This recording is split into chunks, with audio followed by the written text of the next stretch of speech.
Seahawks quarterback situation. Still no answer there. We were talking about it today on the show. Danny O'Neill filling in for Groz, and Pete Carroll made the comment that he's probably going to wait till they've played some games before they make a decision on who the quarterback is going to be. And you got a three-headed monster out there with Flynn, Jackson, and Russell Wilson.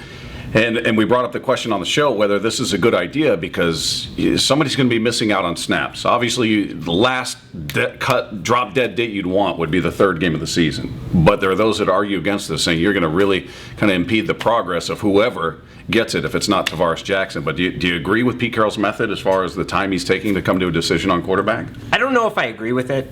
I understand it. And that, by what I mean from that is that there are going to be people that no matter how this turns out are going to say exactly what you pointed out, that whoever wins the starting job is not going to have as many reps as other starters in the league during the preseason just by the nature of that they're going to take turns. We saw in this minicamp they went one day Tavares Jackson works with the first unit offense. The next day it's Matt Flynn. The final day was Russell Wilson. Well, normally your starter would get all 3 days of those first unit reps. But at the same time, where Seattle is in terms of they don't know who their quarterback of the future is. They have Matt Flynn, who amounts to their biggest bet so far with regard to that. They have Russell Wilson, who's a third-round pick, which that's a player.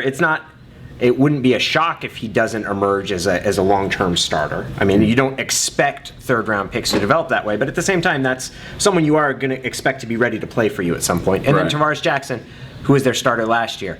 I can understand that part of what Pete wants to see is how these guys, maybe even especially Flynn, who's only been a starter for 1 year in college and been a backup for the past 4 years in Green Bay. How does he handle this? How does he handle a little bit of turbulence, the questions? That's part of it. But you can't deny that there is a downside to this, and it's a downside that you're not going to be able to change because as they go through competition and training camp, one guy's going to be missing out on opportunities. Ultimately, isn't this a competition between Flynn and Wilson? Because you know what you have in Jackson, right? I mean, everybody can throw the excuses out after last year of, we didn't have an off season and blah, blah, blah. He came from that system. He knew the terminology. He worked with Darrell Bevell in Minnesota. So that was not new to him. The only thing that was new were the players. I think the staff knows, we know pretty much who he's going to be, right? I feel like the competition, if it truly is one, and I still maintain it's Matt Flynn, but if it's truly a competition, I still believe it's between Flynn and Wilson.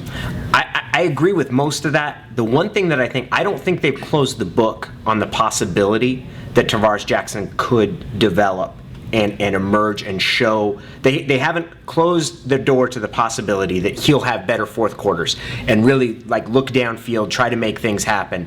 That could happen if he put together the season he had last year, but played better down the stretch in some close games. We're probably having a different conversation.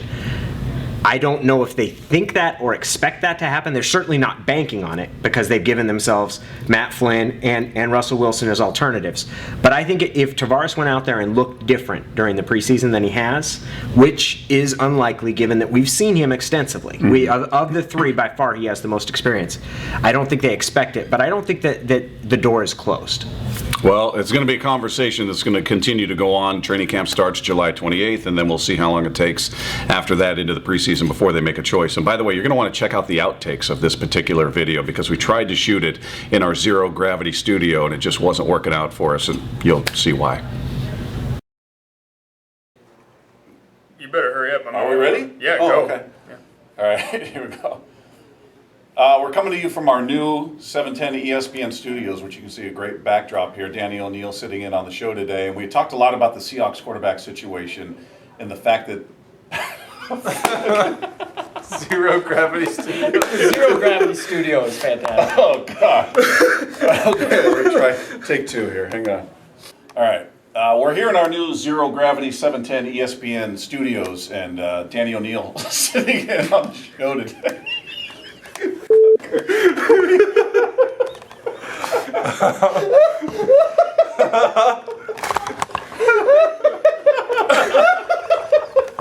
Jesus, this freaking legs.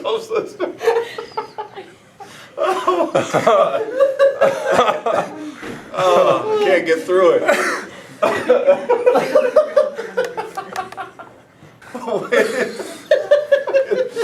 don't know if I can keep a straight face during this, man. I think you'll be fine. Wait to do that when you start answering. Okay.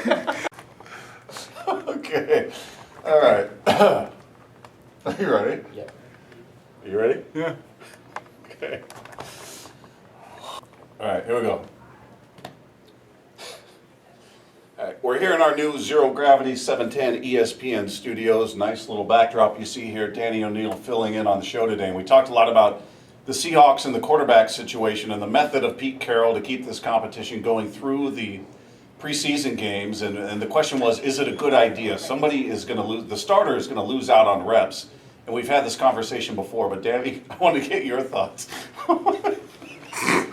Are you going to be able to answer straight when you really don't? I think I can do one, and then I'm going to try to do the other. Because I think maybe I can do it. I think I can do it. Do you think you're going to keep a straight face while you're talking? I don't know. The question is, will you keep a straight I think I I'm can. going to have to kind of look this way, I think. All right, here we go. Here we are in our new 710 ESPN Zero Gravity studios, and we're with Danny O'Neill, who filled in with me today. And we were talking a lot about what's going on with the Seahawks and the quarterback competition and the way Pete Carroll is handling the competition and the fact that it doesn't sound like he's going to name a starter until maybe the second or third game of the preseason. Now, do you agree with that method? It's an interesting decision because there's going to be people that are going to dispute that your starter has to get all of the starts ready to go, and that you can't afford to be like splitting time between guys. And I'm not going to be able to do it.